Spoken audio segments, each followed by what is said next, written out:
बोकरा ले कोकड़ा। एक गांव में एक भड्डरी और भड्डरिन दंपत्ति रहते थे। वे बहुत गरीब थे और भिक्षा मांगकर अपना जीवन यापन करते थे। भड्डरिन गर्भवती थी।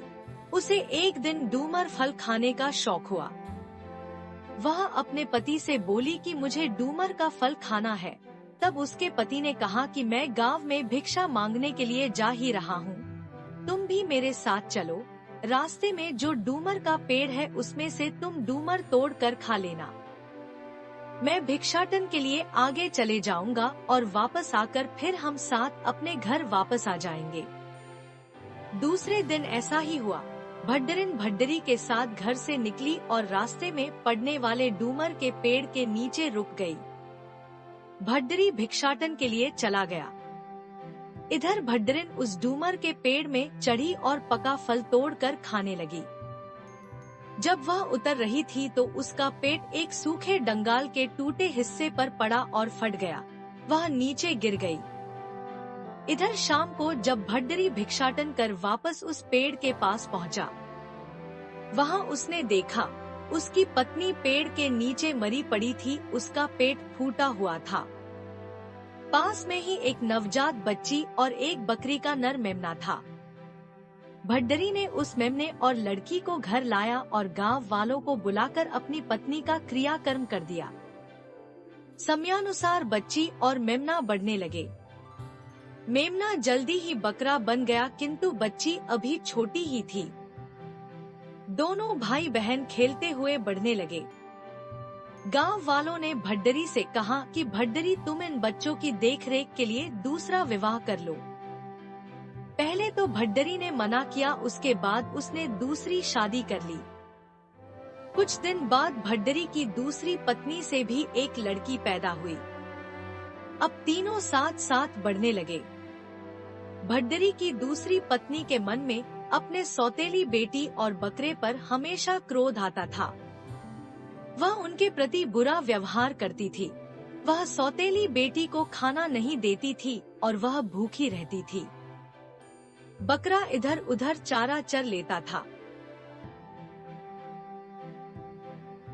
एक दिन वह लड़की अपने भाई बकरे को चराने के लिए जंगल की ओर गई। लड़की बहुत उदास थी।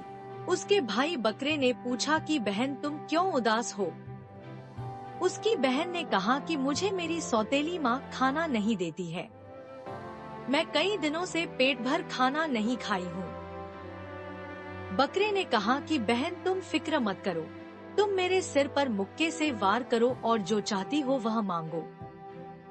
बच्ची हंसी मजाक में ही उसके सिर को मुक्के से मारकर बोली, लड़ुआ बतासा। बकरे के मुंह से ढेर सारा लड़ुआ बतासा टपक गया। बच्ची उसे तृप्त होने तक खाई। इसी तरह दिन गुजरते गए। लड़की को जो भी खाने का मन होता वह बकरे के सिर में मुष्टिक प्रहार से पा जाती। घर में उसकी सौतेली माँ उसे खाने को नहीं देती थी, किंतु वह बकरे के सिर को मारकर रोज लड़ुआ पची, खीर सोहारी, हलवा पूड़ी खाती थी। ऐसा करते करते वह काफी मोटी ताजी हो गई। इधर उसकी सौतेली माँ की लड़की खाना कम होने के कारण पतली ही रह गई। सौतेली माँ विचारने लगी कि उसकी जन्माई पुत्री बहुत कमजोर है और यह लड़की काफी हष्ट पुष्ट है, जबकि मैं इसे खाना कम देती हूँ। उसने इसका कारण पता लगाने के लिए अपनी पुत्री से कहा कि तुम आज उसका पीछा करो, पता लगाओ कि यह क्या खाती है जिसके कारण वह काफी तंदुरुस्त है और तुम कृशकाय हो।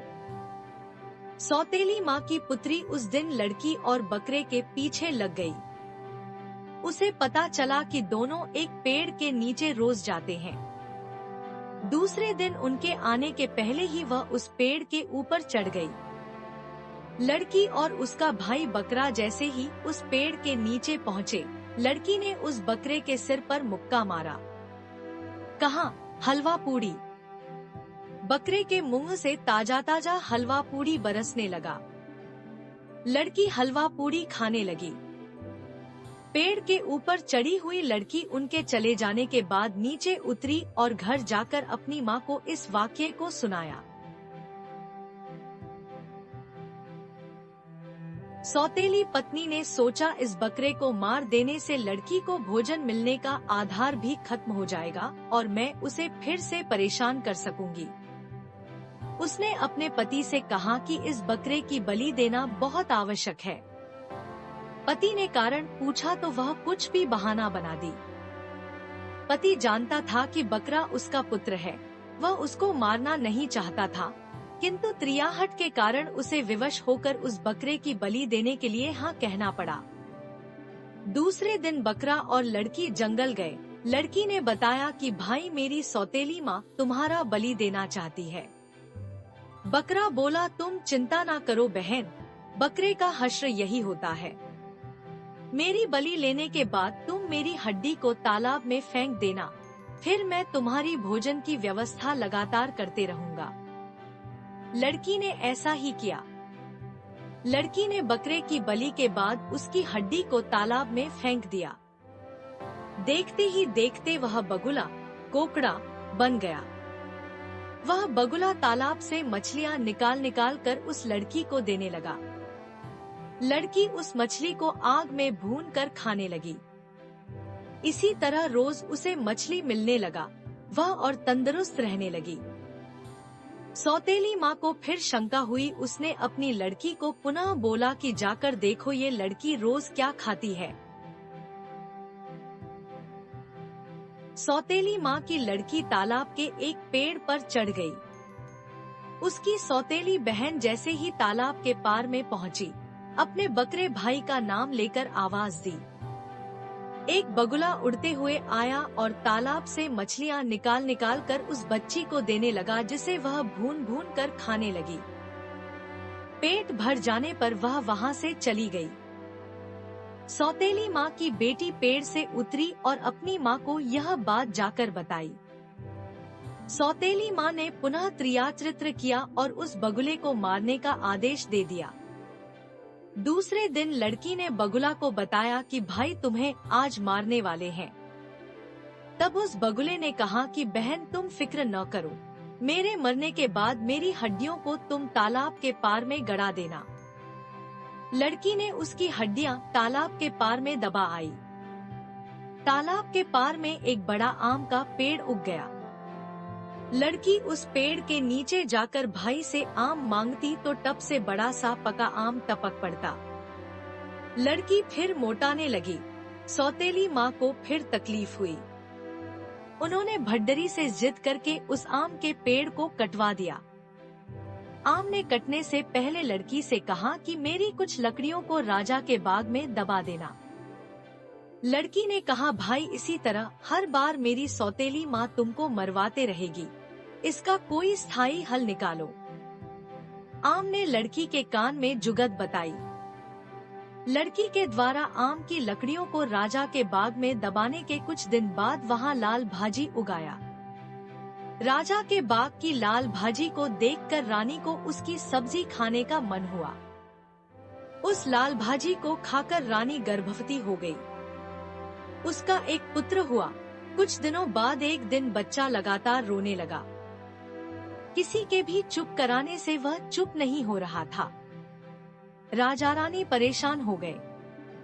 राजा ने पूरे प्रदेश में मुनादी कराया कि जो इस बच्चे को चुप करा देगा उसे उचित इनाम दिया जाएगा।